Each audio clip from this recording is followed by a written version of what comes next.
Hello, and welcome to Nobody Union's series of Warcraft history, where we discuss the lore of the Warcraft universe and the edited lore that was changed for the World of Warcraft game by Blizzard. Today's episode is going to cover the chapter regarding the Night Elf Sentinels and their long vigil, guarding the continent of Kalimdor. This chapter is really relatively short and brief, and is somewhat mentioned in passing. And other than simply stating the obvious, there is really not too much mentioned about this period or this chapter. Because of this and the limited amount of resources that speak about it, virtually every source states exactly the same thing, and there are practically no discrepancies whatsoever regarding this event. So let's start it as we usually do. With the departure of their wayward cousins, the Night Elves turned their attention back to the safekeeping of their enchanted homeland.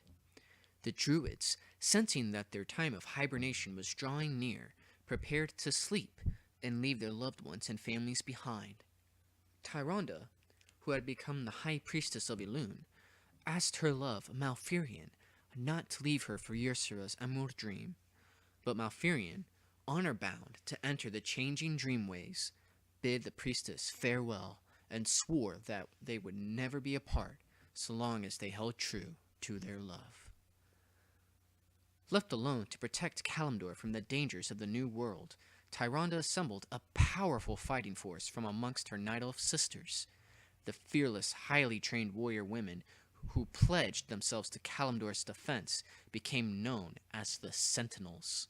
Though they preferred to patrol the shadowy forests of Ashenvale on their own, they had many allies upon which they could call in times of urgency. The demigod Cenarius remained nearby in the moonglades of Mount Hyjal. His sons, known as the Keepers of the Grove, kept close watch on the Night Elves and regularly helped the Sentinels maintain peace in the land. Even Cenarius' shy daughters, the Dryads, appeared in the open with increasing frequency. The task of policing Ashenvale kept Tyrande busy, but without Malfurion at her side, she knew little joy. As the long centuries passed while the Druids slept, her fears of a second demonic invasion grew. She could not shake the unnerving feeling that the Burning Legion might still be out there beyond the great dark of the sky, plotting its revenge upon the Night Elves and the world of Azeroth. That passage can be found in the History of Warcraft, Chapter 1, under the Sentinels and the Long Vigil, and it occurred approximately 7,300 years prior to the opening of the Dark Portal.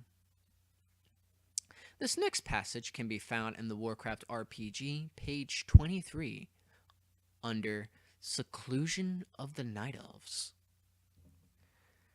As the Quel'Dori departed, the Kaldori wove a powerful Druidic spell to close their borders within an eternal mist. There, they remained for thousands of years, hidden by the mists and by the swirling seas of the Maelstrom, untouched by time and creatures of the waking world. This final passage can be found in the Warcraft 3 manual, under Night Elves, the Sentinels, Night Elf History, the Sentinels, and the Long Vigil. With the departure of their wayward cousins, the Night Elves turned their attention back to the safekeeping of their enchanted homeland. The Druids, sensing their time of hibernation nearing once again, prepared to sleep and leave their loved ones and families behind. Tyrande, who had become the first priestess of Elune, asked her love, Firion, not to leave her for Ursula's emerald dream. But Firion, honor-bound to enter the changing dreamways, bid the priestess goodbye and swore that they would never be apart so long as they held true to their love.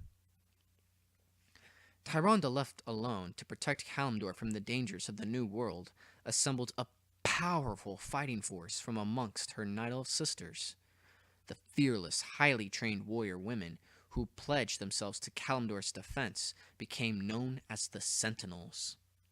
Though they preferred to patrol the shadowy forests of Ashenvale alone, they had many allies upon which they could call in times of urgency. The demigod Cenarius remained nearby in the moonglades of Mount Hygel. His sons, known as the Keepers of the Grove, kept close watch on the Night Elves' land and regularly helped the Sentinels maintain peace in the land. Even Cenarius's shy daughters, the Dryads, appeared in the open with increasing frequency. Though the task of policing Ashenvale kept her busy, Tyrande felt lost and alone, without Therion at her side. As the long centuries passed, while the Druids slept, her fears of a second demonic invasion grew more palpable. She could not shake the unnerving feeling that perhaps the Burning Legion was still out there, beyond the great dark of the sky, plotting its revenge upon the Night Elves and the world of Azeroth. Basically, like the sources say, the Night Elves began to truly delve into their Druidic practices and ways in earnest during this time period, and would hone their skills both in the Emerald Dream and in the Forest Lands. The Night Elves completely isolated themselves from the outside world, and only affiliated themselves with beings or creatures that were a part of nature, or had some kind of influence and impact upon it. The Night Elves became very hostile and aggressive towards outsiders, and protected their beloved forests with extreme prejudice. The Night Elves became incredibly feral, but incredibly cunning as well. Though the Night Elves' fighting styles, culture, and ways did become based entirely around nature, that's not to say that they were not civilized, nor partook of normal routines, such as maintaining hygiene or grooming themselves. Night Elf society became very complex and very unique, unlike any other society or culture that's within the Warcraft universe.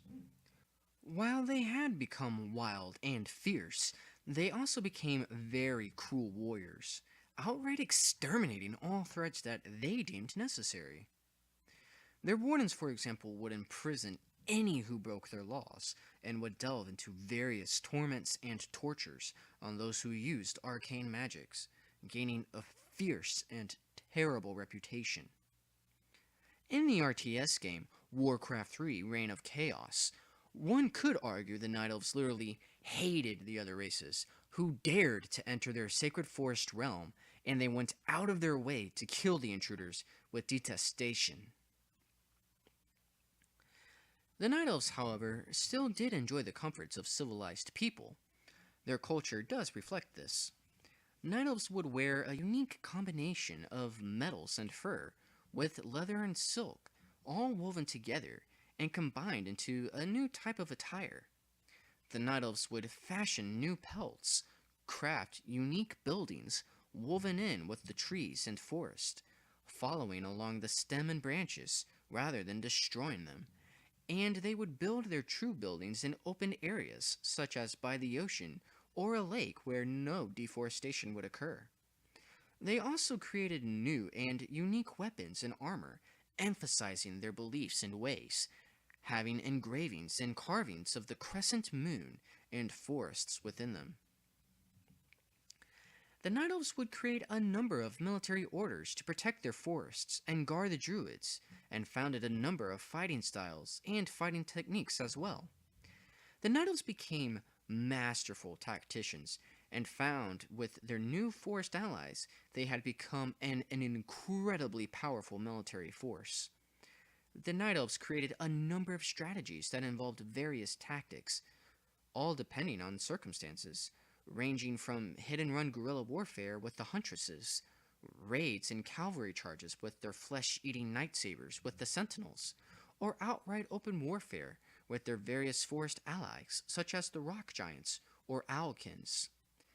Even without their weapons or their Druidic magic, Night Elves had developed their own fighting style and martial arts, becoming incredibly strong, agile, and swift humanoid fighters. The Night Elves also enjoyed music and festivals with their forest compatriots, playing songs and music with the various forest creatures, such as the Furbolgs or the Dryads. As mentioned before, the roles and classes of the Night Elves also became very sexist and gender-based. Women held most of the political power and became the bulk of both the military orders and the working class, whereas the men became the caretakers of the forests and the druids, walking in the Emerald Dream to assist the green dragonflight in its growth. Night Elf culture is very unique and unlike any other race in Warcraft's universe. And during this time of isolation, it would truly strengthen their culture and radicalize their beliefs, while also enforcing their love and worship of nature and the divine. However, this isolation also would have a negative impact on the Night Elves. Because of their extreme radical behavior and protection for the forest lands, many other races would come to fear the Night Elves and not trust them. Racism and hatred would ultimately develop between several races and the Night Elves, and it wouldn't be for thousands of years later that they finally would change this radical and extreme hostility towards the other races and join the civilized world. This event is truly what paved the way for the Night Elves to find their path in the world and truly solidified their ways, morals, and views. This isolation would allow the Night Elves to hone their skills and become the battle-hardened warriors and fighters that we've come to know of today. But it also set them back in terms of forming friendships and alliances with other races outside their homeland, something they would later have to pay the price for in their blood. So that concludes the isolation of the Night Elves. Thank you for watching today's episode. If you want to see more episodes and comparisons, please subscribe to my channel and like this video. If you have any questions, comments, or concerns, please feel free to message me. Also, don't forget about our Facebook page that is up and running. The link to that is in the About box. Until next time, I will see you on the next episode.